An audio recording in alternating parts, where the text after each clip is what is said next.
we will talk about metta as a response to what we see in our world today, to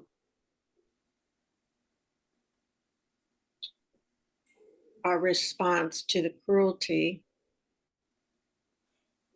and chaos that we're facing.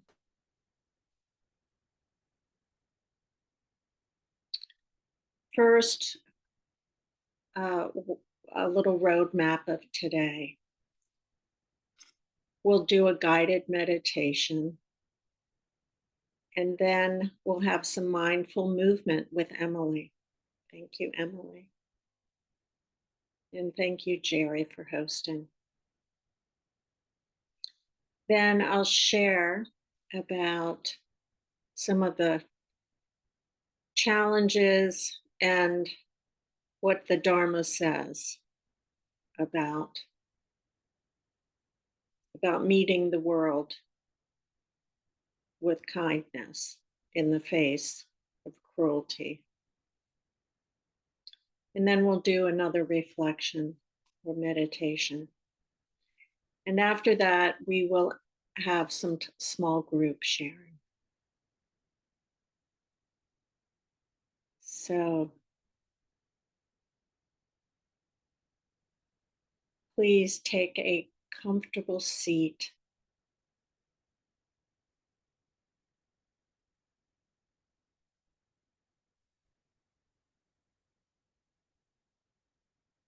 A dignified seat,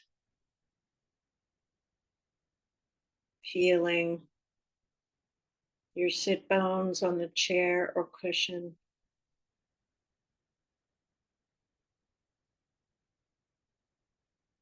and reaching the spine up to the heavens.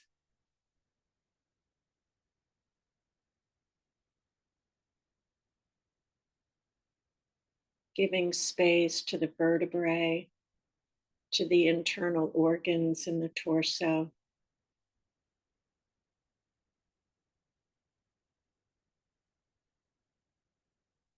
Feeling the sweep of the body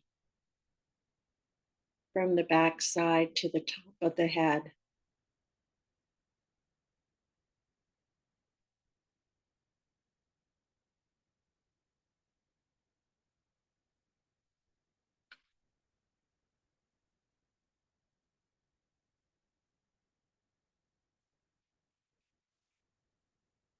Relaxing the face, the shoulders,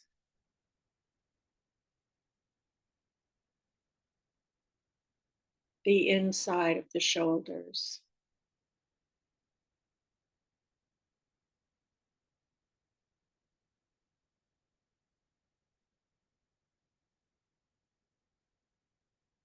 Letting go of tension in the back.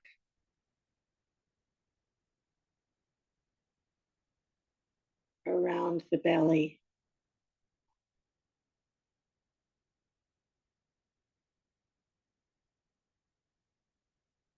The hands.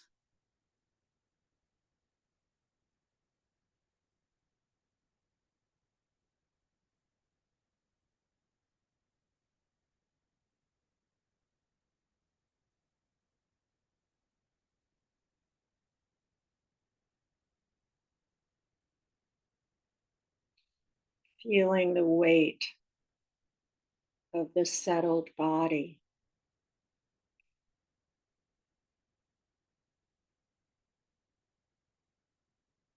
And feeling held by the earth.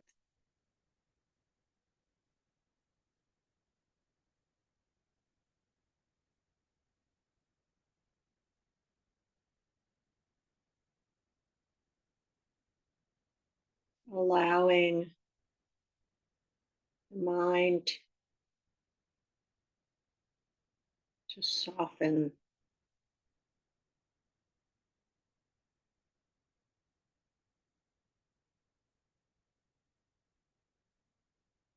Allowing the mind to flow into the heart.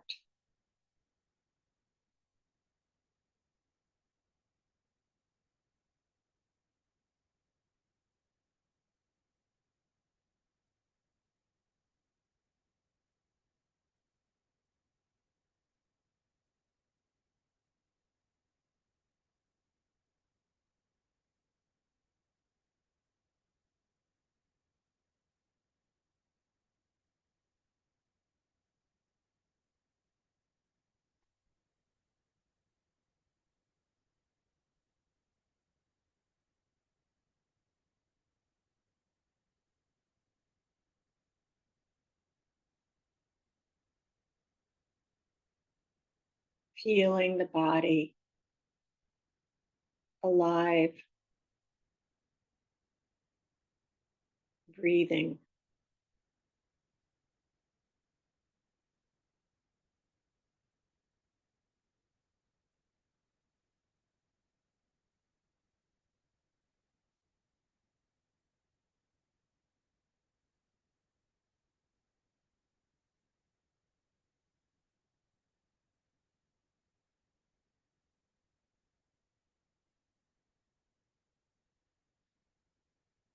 And if the mind is active,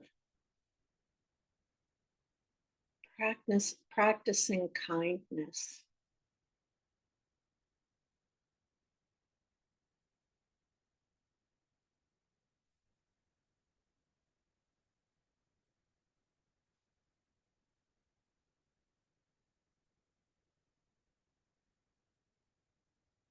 Not harshness,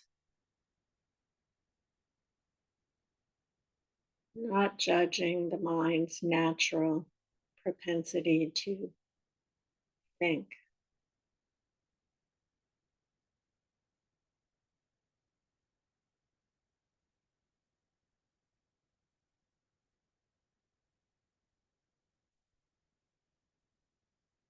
You might try counting the breath.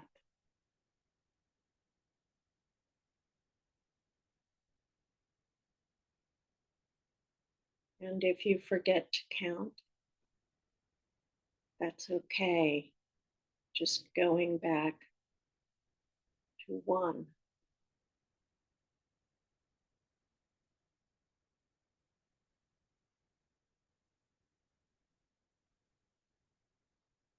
And if you can reach 10, you're doing really well.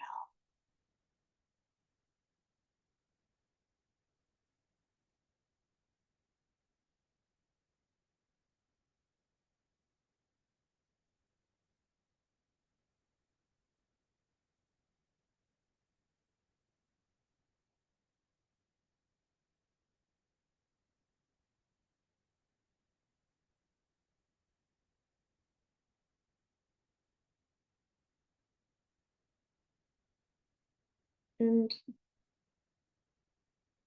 don't worry about counting.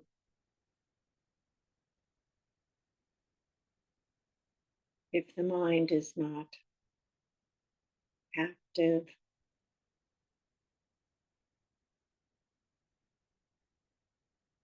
allowing the mind to rest on the breath.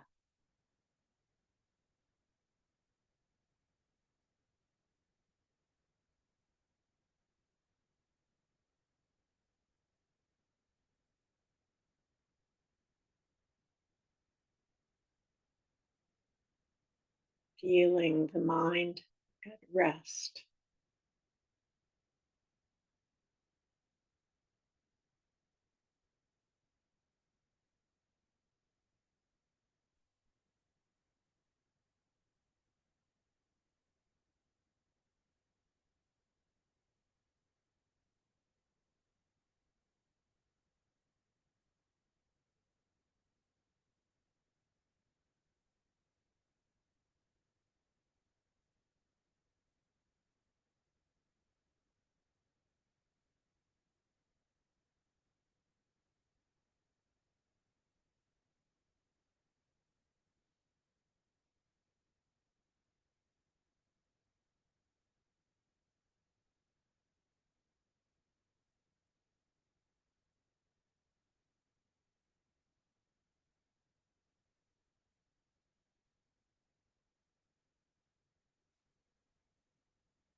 If the mind is having trouble getting settled,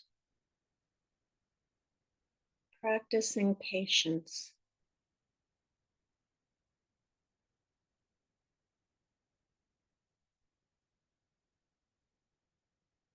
It's like this now.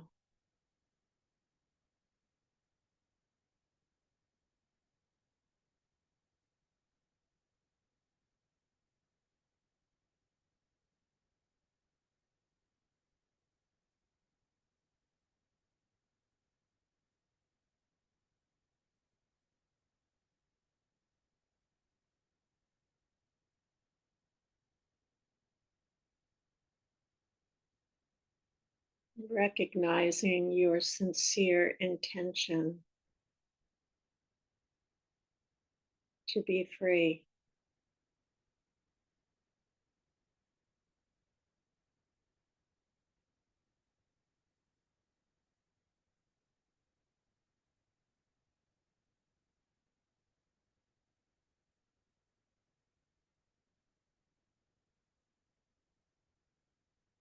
Your sincere intention to end suffering.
Allowing the mind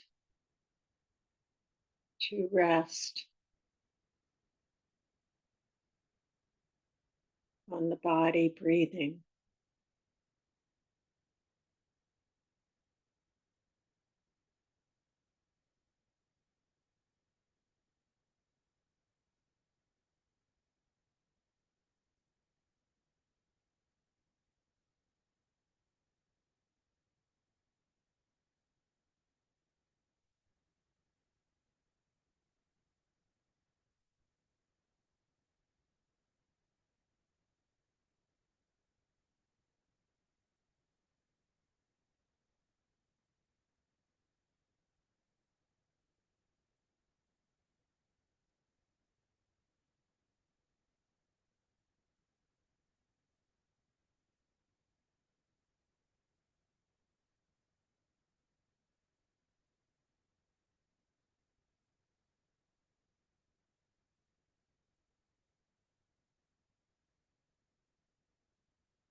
And reaching deep within for patience and kindness when the mind is distracted.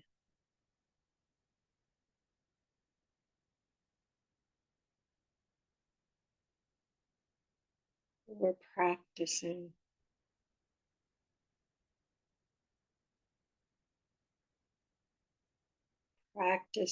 simplicity.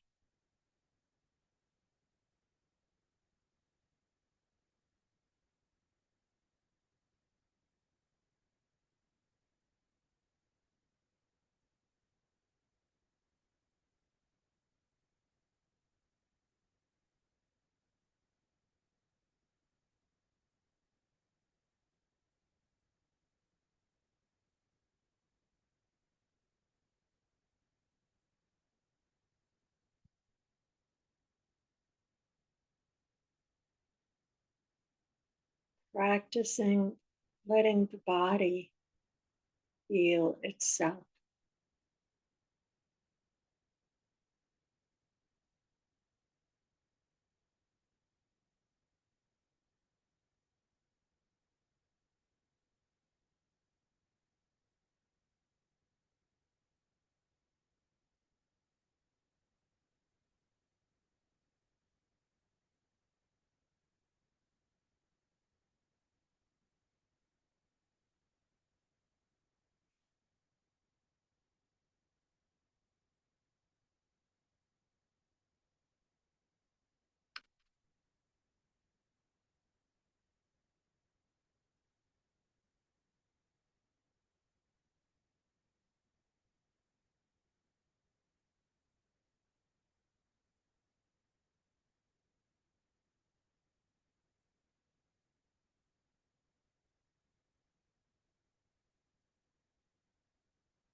It's very common in our circles to really try to concentrate the mind and settle the mind, just as we did a few minutes ago. And that makes perfect sense, and it's good for our hearts and our minds. And yet, developing kindness in the heart mind is just as important as developing concentration.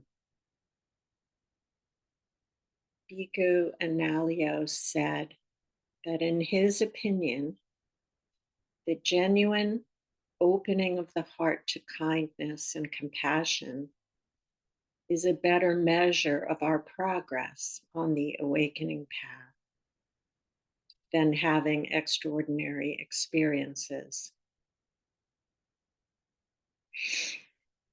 Regina Flanagan quoted this passage in last week's class on metta. And it directly relates to how we face the world now. Bhikkhu Analayo also said the single most important factor that will move us to act to protect the world is compassion.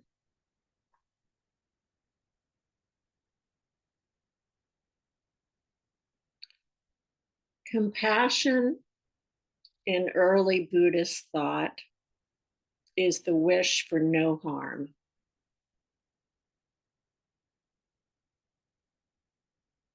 And I remember when I first learned that, thinking that was a very low standard. And yet, only by recognizing and really managing our own potential for harm can we trust that our actions will bear fruit, will in fact be kind. The great master Shantideva, who was an 18th century Indian monk, said this: whatever joy there is in the world, all comes from desiring others to be happy. And whatever suffering there is in this world, all comes from wanting pleasure for myself.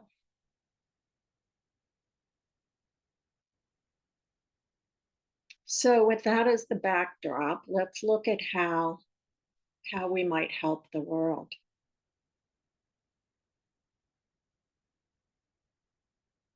How can kindness protect the world as well as ourselves?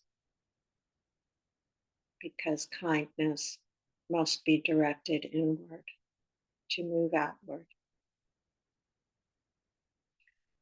We all have our styles and ways of expressing care, and we all have our contexts and avenues through which we do it.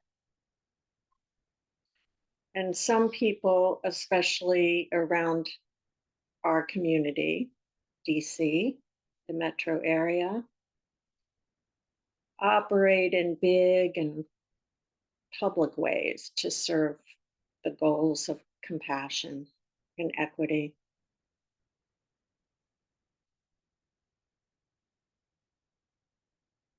And of course, expressing care can be a small and private act that is mostly seen by the people we interact with. And it really doesn't matter how it comes out, if it's private or public.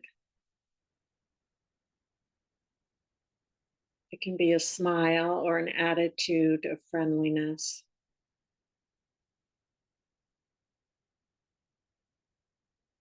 And it's important to remind ourselves that it's not just us that forgets about kindness and that sort of sees what's negative. We have a genetic and evolutionary inclination to see what is bad and potentially threatening. And that's because our ancestors on the savannah had to be vigilant and see what was dangerous, what threatened their status, their life, their family, their tribe. And sometimes we have to kind of shake our habituated mindset to see the good. One way that works for me is when I'm doing something that I find tedious and start to get irritated, I'll reframe it by saying, I don't have to wait in the grocery store line. I get to wait. I get to be in a place that has plentiful and fresh and wholesome food. I don't have to call Verizon. I get to because I have a telephone and modern technology,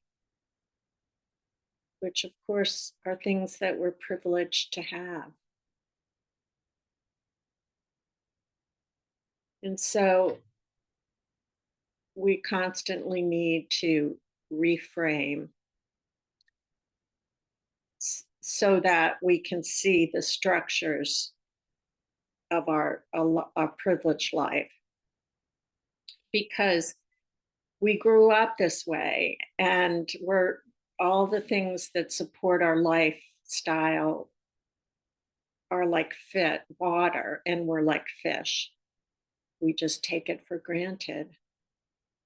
And we often don't see the people who support all these structures: transit, cars, electricity, food, clean water. So, seeing clearly by some kind of reframing helps us feel gratitude, helps kindness sprout, and it helps sort of soften the negativity bias. And expressing care to as many people as we interact with as possible is therapeutic for us and for them. One teacher said that when he's in a conflict with someone, he'll give the other person a small gift to open up both of their hearts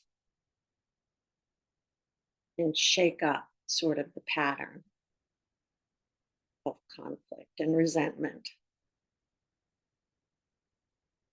The Dharma emphasizes the cause and effect dynamic that shapes all phenomenon. And so if we spread positivity and clear seeing, if we exhibit that and nurture it, it goes out into the world and it also plants seeds in us. And of course, opposite results come from negativity. And generosity is one form of metta. And like metta itself, it benefits us more than the recipient. And it doesn't have to be grandiose. It can mean sharing your time, your energy, pausing a moment to give a smile or to give attention.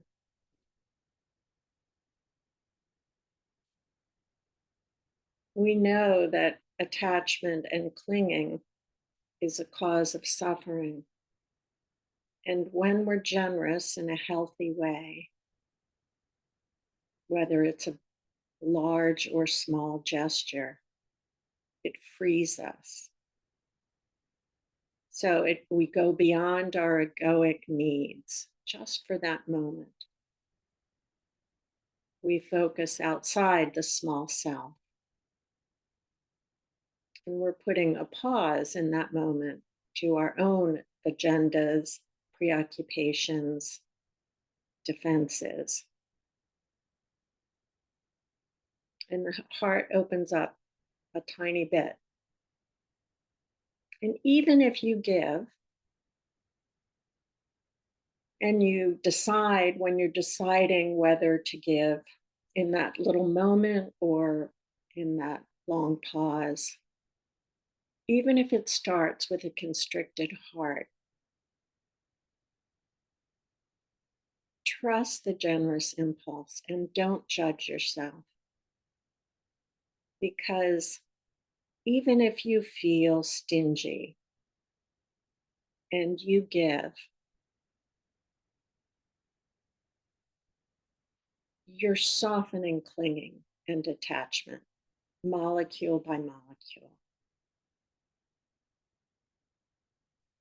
And don't judge because that's ungenerous to yourself. We have to practice generosity, just like metta. And what inhibits our natural impulse toward kindness and generosity?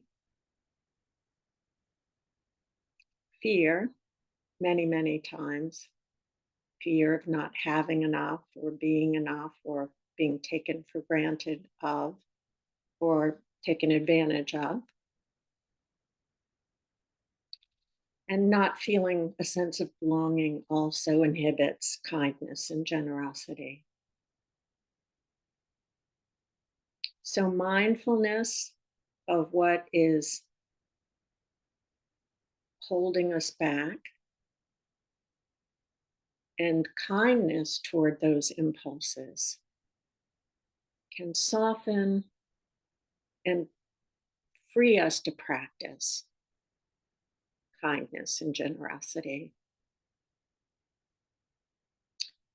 It's important to remember to be kind. And we forget because of our habituated life, because of our to do list, because of social pressures, financial pressures. Some Zen practitioners take a vow of non harming, which is metta.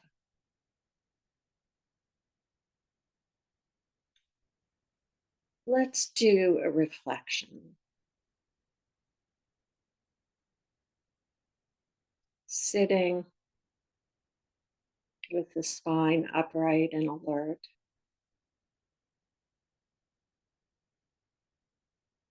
Closing the eyes if that feels right.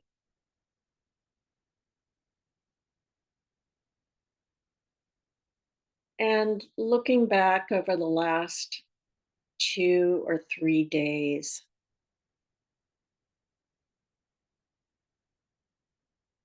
and identifying a random time or point at which you were in public or with other people.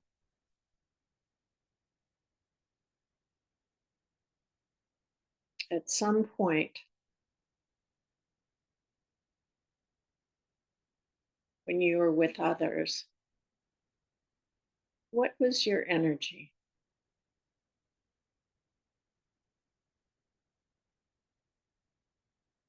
What were you feeling like inside your body at this point, at this time?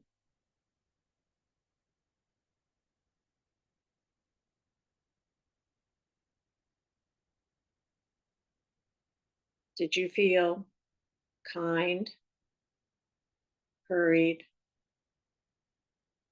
preoccupied, anxious?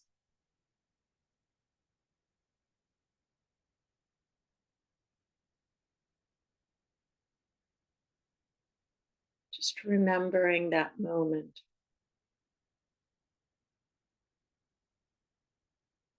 how it felt, how it was inside.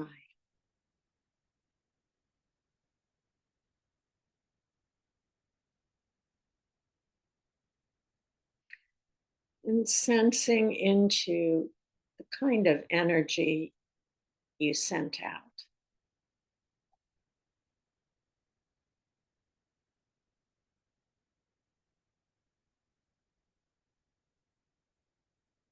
And let there be no judgment. Being kind to yourself is the only way we grow.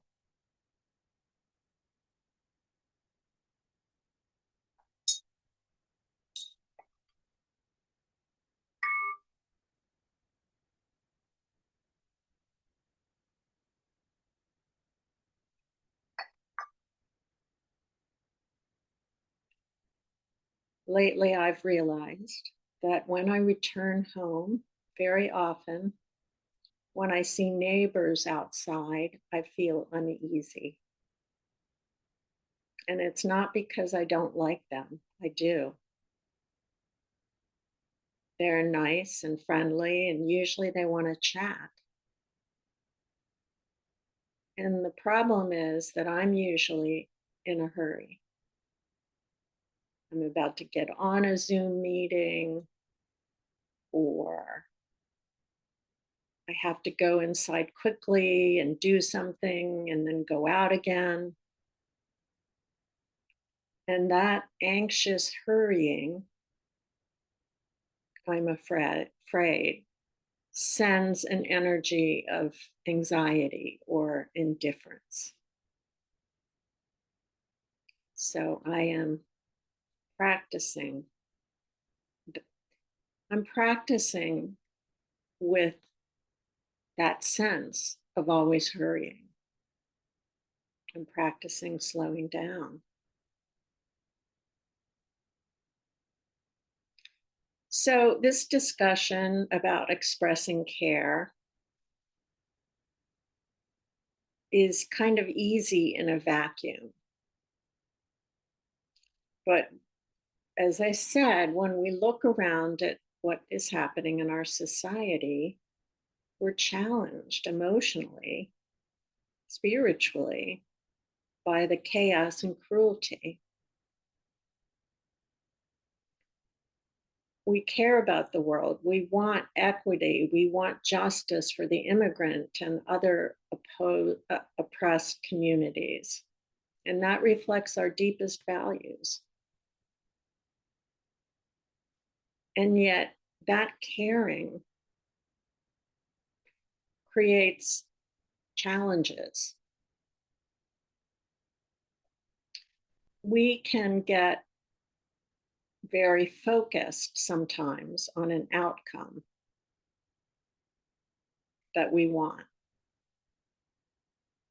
And our attention can be pulled toward that outcome so that we become disconnected from our open-heartedness, the open-heartedness that got us engaged in the first place. Our desire to help alleviate suffering can morph into resentment or even hatred of a person or a group of people. And we don't want to disconnect from our hearts. We don't want to add any more hate to the world. And we don't want to harm ourselves. The Dharma offers guidance on how to be with the world and individuals who are misguided and behaving cruelly. And from a Buddhist perspective, hatred is not an appropriate response.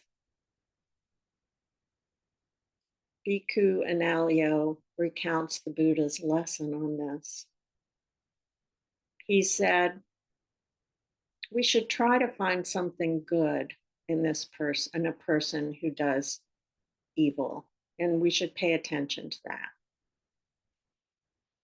And if that's impossible, because the person's behavior is entirely evil and nothing good can be found, then such a person provides an excellent opportunity to cultivate compassion. And he tells a story. He says that person is like someone who is on an extended journey on a long road. They became sick halfway through, so they're exhausted and they're suffering and they're alone without a companion. And the village behind is far away, and the village ahead is even farther. So someone who comes along and who's standing aside and sees this traveler, they should think, if this person were to get help and emerge from being out in the wilderness, if this person were given excellent medicine and fed with nourishing food and be well cared for, then this person's sickness would surely subside. And so this observer feels a desire to help.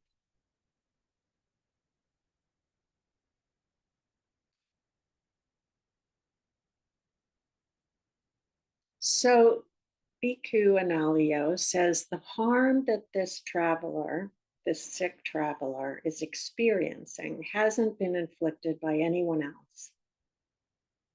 It simply arises due to causes and conditions, and we don't know what they are. So, in other words, circumstances, whatever they might be, converged to create a kind of sickness in an evil person.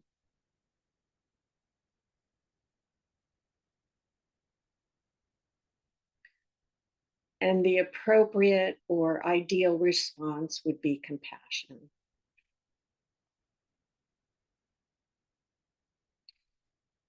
Now, if compassion toward evildoers is not possible, if it's not possible to generate warmth toward them,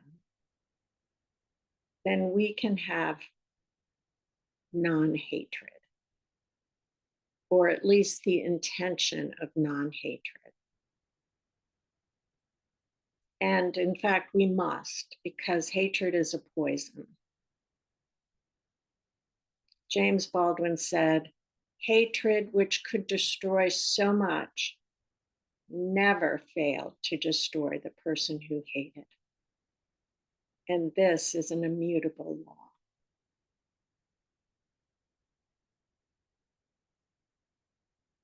And the Buddha said something very similar. He said, look how he abused me and beat me, how he threw me down and robbed me. Live with such thoughts, and you live in hate. Abandon such thoughts and live in love.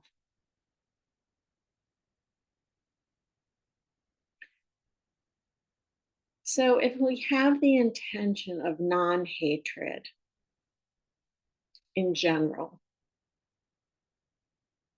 that includes toward ourselves. And the first step in non-harm toward the self involves not having cruelty in your own mind. Because, as James Baldwin said, hatred without exception harms its bearer.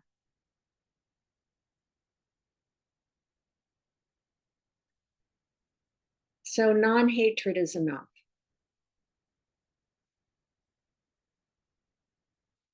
If compassion is impossible, and perhaps it's not, compassion is a practice. Non-hatred is enough. So a few words about anger and fear, which are widespread these days in this climate. Anger can be a healthy energy behind action to alleviate suffering. It can fuel positive action and energy, and it can help us enforce appropriate boundaries. And often there's another emotion underneath anger, such as grief or some version of grief.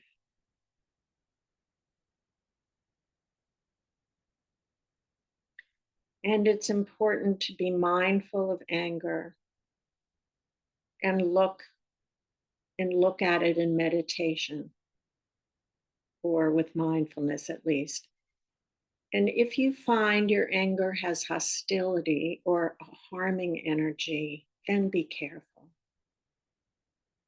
Look with compassion for the suffering underneath the hostility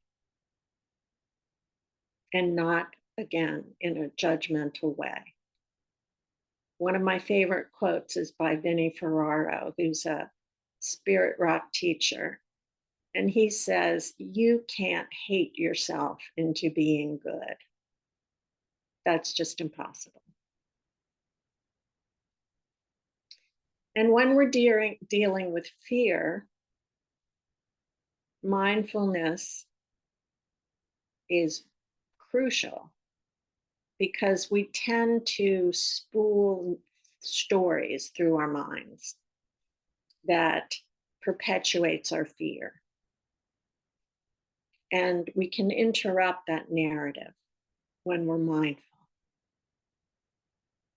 Mindfulness doesn't fix anger or fear, but it helps us stay present with them. It gives them space in a kind and respectful way. So let's practice this.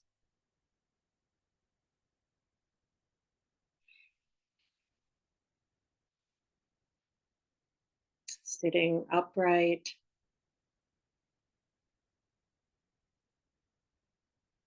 allowing the shoulders and face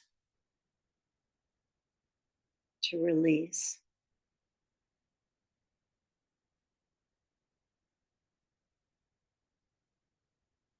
Closing the eyes if that feels right.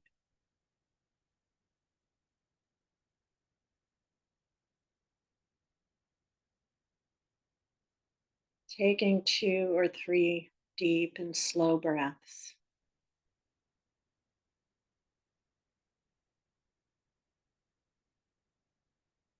Returning to this moment.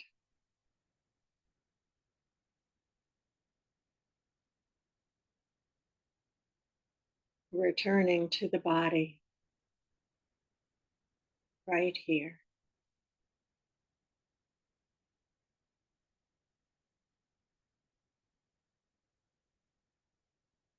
The invitation is to choose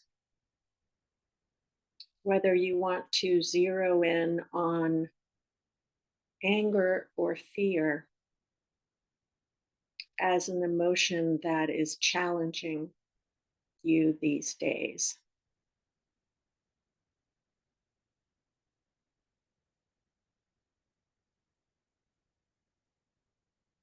So choosing to work with anger or fear.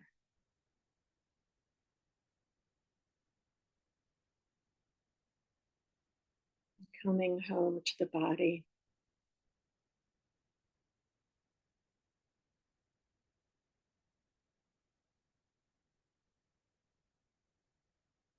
And feeling fully held right now by the earth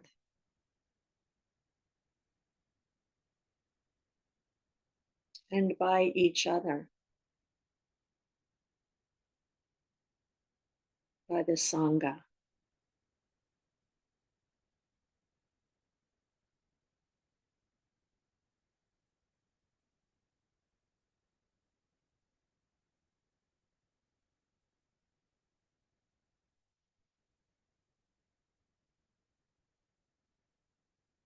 Taking some moments to feel the breath,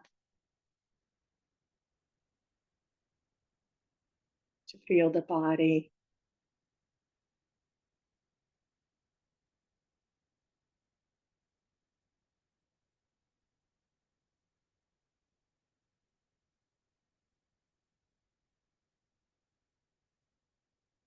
and touching into your sense of anger or fear.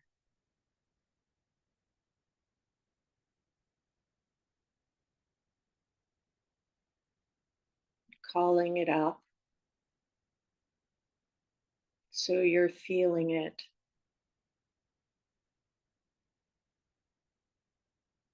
You're experiencing how it lives in you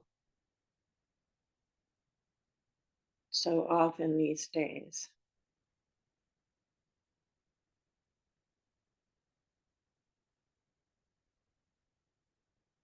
You might call to mind and heart a typical situation in which it arises.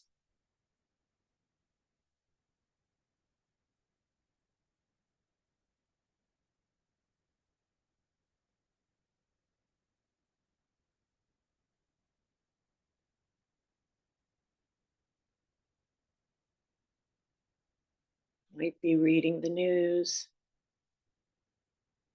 thinking about it, walking out in the world. However, it comes about,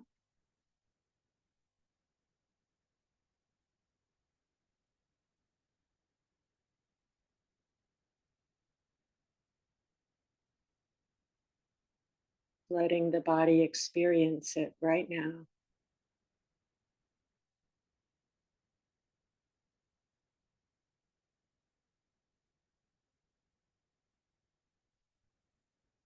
Where is it held?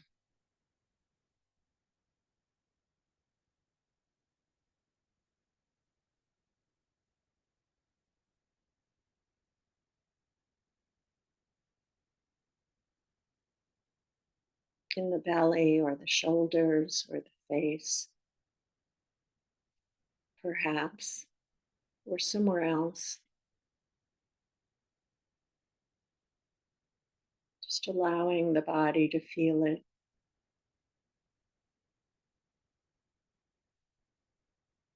to remember it,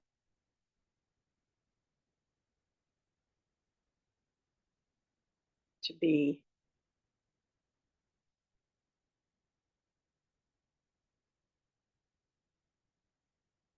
The heart, feeling it.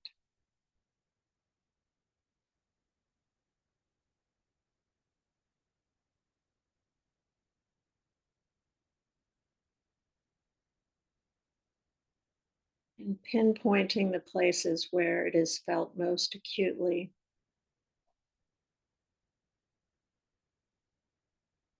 Is it possible to be curious about this feeling in the body?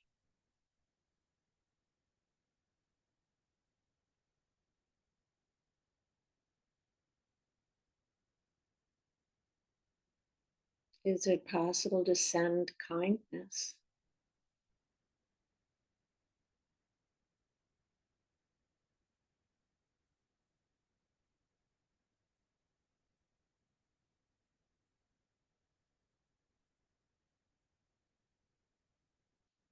Is there a belief or another feeling underneath the emotion?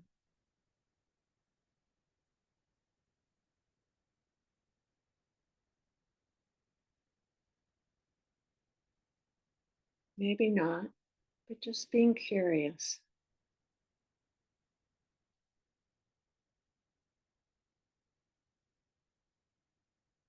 How it sits in the body.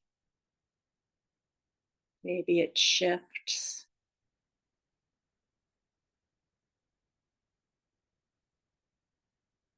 How are you relating to this feeling right now?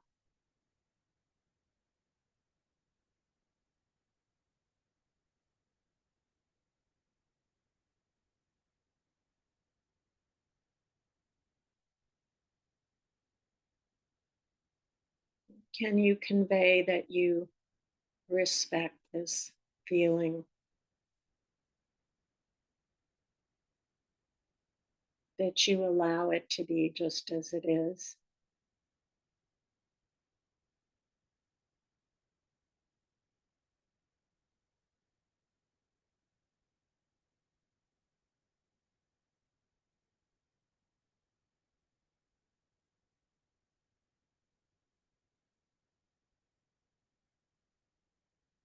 Giving up the stories about it, the analysis,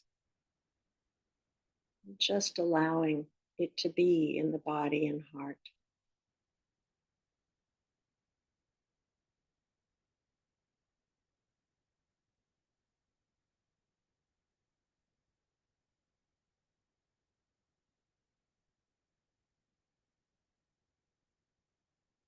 And if possible, extending kindness to ourselves, the being experiencing this anger or fear.